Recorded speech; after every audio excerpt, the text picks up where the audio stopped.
Hi guys, thanks for joining me again in our beautiful math journey that we'll be going on.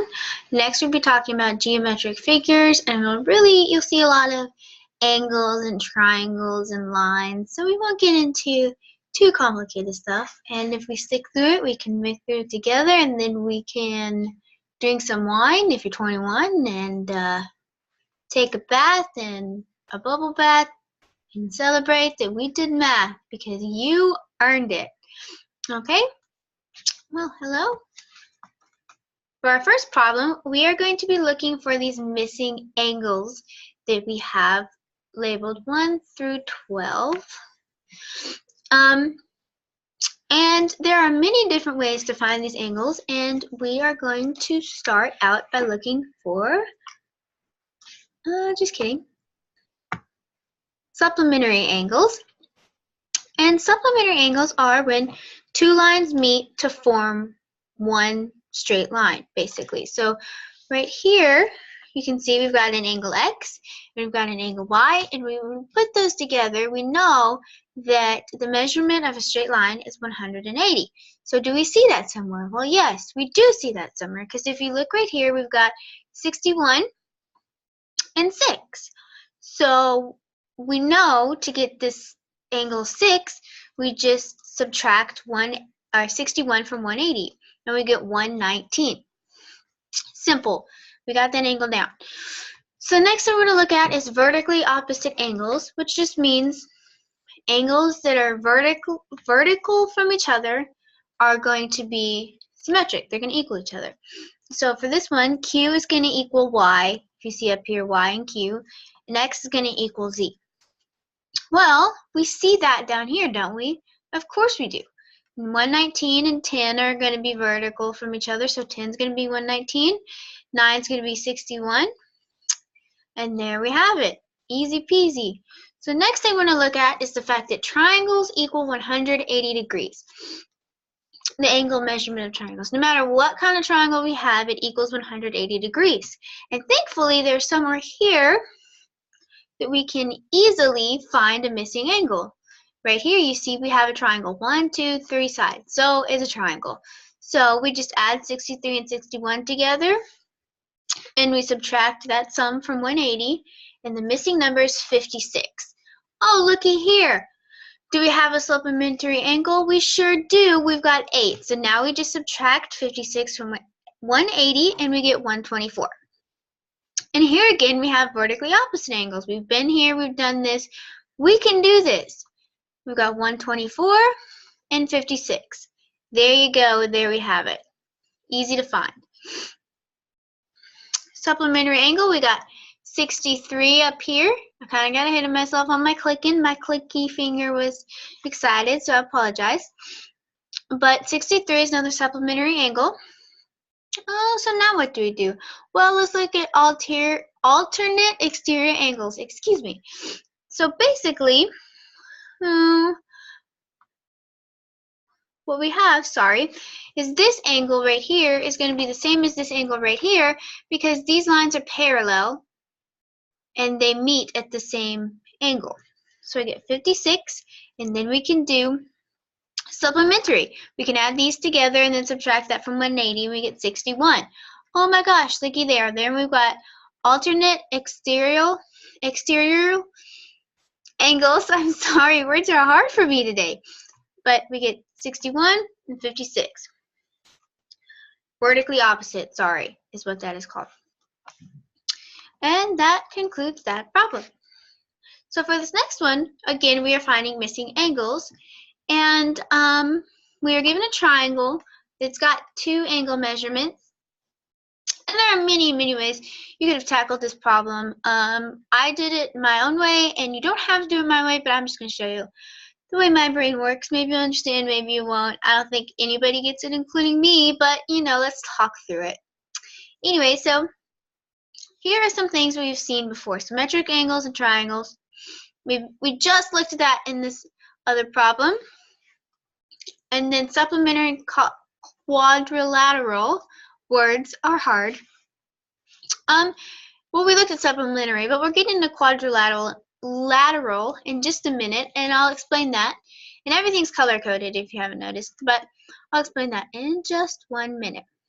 So first, let's see, we've got this symmetric angle. This is symmetric to this because these lines right here are parallel, so they're going to meet at the same angle. So we know that's 26. Well, now we can use our knowledge of angles, our triangles, excuse me, to find angle number 3. And we've got 80. And now we can do symmetric angles and we get 80 again because, again, these lines are parallel. So we know that they're going to meet at the same line. Well, what's next? Oh, I see. Looky here. Here we have a line. We only have half of that line filled in. So we can easily find the other half if we remember what supplementary angles are, and we do. Oh, just kidding. We're going to go down here, apparently, and do symmetric angles right there, and triangle again. And then we'll do our supplementary angle. I got a little excited. But now we are going to do supplementary. We can add these two together and subtract that sum from 180. And last but not least, again, there's multiple ways to look at this. We can look at supplementary, but I'm just going to introduce a new concept, and that is the idea that this is a quadrilateral, which means it has 4 sides and 4 angles, and those angles are going to be 360. So when we add these up, we're missing 100 of that quadrilateral. And that is where we would get the final angle. Again, many ways to do it. This is just the way that I chose to do it. Okay, hello. Okay, so for this shape, concave shape, we are going to try and find the angles of this. And all we're given is some y's and a shape. What the heck do we do? Well, the first thing we want to do is find out how many, the angle measurement of this polygon. So there's 2 different ways to do this. I'm going to show you one way on this problem and one way on the next problem. So this problem has, so the first, what we want to do is we want to break this shape down into triangles.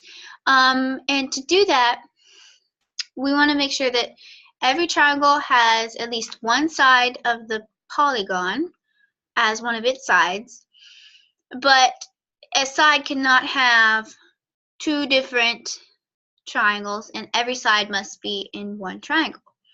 So let's separate it. There's 1 triangle, 2, 3, 4, 5, 6. So we've got 6 triangles. We multiply 180 times 6 because we know that these, we know that triangles are 180. So when we multiply by 6, we get our total of 1080. So now we just add those together. So now we have to see how many y's we have. So we've got 3 7y's, we've got 3 3y's, and 2 12y's. So it's just the algebra of things. We add those together to get, that's how many y's are in this 1080. And overall it's 54. So then we're trying to get y by itself, so what do? We divide 1080 by 54 and we get y equals 20. So now we just plug in y wherever we need to. So 3y, we're multiplying 20 by 3 and that's 60. Easy. For 7, we're multiplying 7 by 20 and we get 140, and then we're multiplying 12 by 20 and we're getting 240. It's that easy. We figured out a shape. Look at us go. Hello, I clicked the button. Okay, there you go.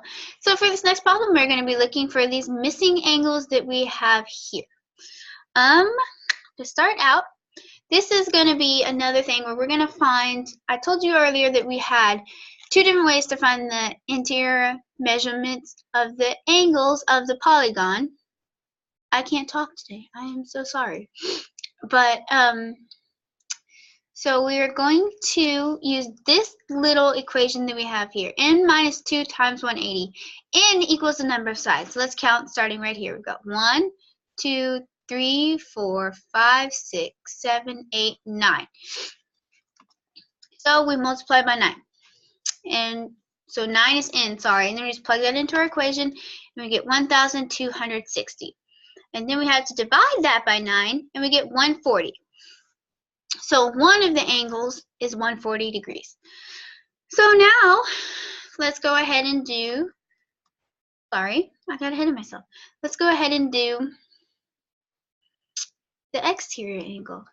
So we know that this is 140. They're all 140. I just decided to put that one in. I could have put them all in, but it's understood that they're all 140. So if this is 140, one way to find this is a supplementary angle to this because it makes a line. So 40 plus 40 equals 180. So this has to be 40. And last but not least, we're going to find this interior angle. Well, if you look at this, I don't know, maybe you see a circle, maybe you don't. This is kind of what it looks like when I draw a circle, but let's go over it. Oh, look, it is a circle. So the angle measurement of the outside of this, of all of this, sorry, is 360 degrees. So now, how many lines are within this, excuse me, are within this circle? Well, there's 9 triangles within the circle. So divide by 9 and we get 40. So the interior middle angle is 40. Okay, so for this one, oops, I made an oopsie. So we get a little sneak peek of what we're going to do in my PowerPoint. Anyway, we are drawing a tetrahedron drawn within the square, and we cannot use the same face as the cube. So they give us the vertices B, D, E, and G, and I have circled those vertices that they have given us so that we know which vertices we're using. Now, we want to make sure that it doesn't share a face. And if you didn't know, this is a face. This right here. This is a face. If there's multiple faces on this, I just decided to highlight one as an example because I don't want to get too colorful and get confusing. Anyway, so now let's kind of connect our vertices into a tetrahedron shape. And a tetrahedron, words. A tetrahedron has 4 sides, 4 triangular sides, kind of like a pyramid. It's got a base and 3 triangles. Okay, so let's start. Let's see if we can make that shape. Whoa, we can. Looky there.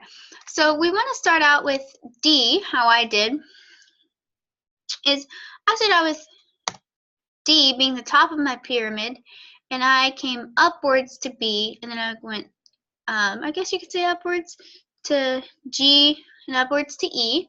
So then I had the top of my pyramid-like shape. Then I went ahead and connected the base. And it was simple. If you can see, they're not sharing any faces because this is within the cube completely, not sharing faces. And then we're going to create skeletal, I'm sorry. Words are hard, especially words that I don't know how to pronounce in the first place. Diagrams of a tetrahedron, an octahedron, and an isohedron. Tetra means 4, so we're going to have 4 triangular faces. We've got 1, 2, 3, 4. Octa means 8. So let's see, we've got 1, 2, 3, 4, 5, 6, 7, 8. There we go. And this whole big one counts as 1, in case you didn't know, because that's like the base. We're like looking down on it. So now we've got 1, 2, 3, 4. Let me recount, I'm sorry.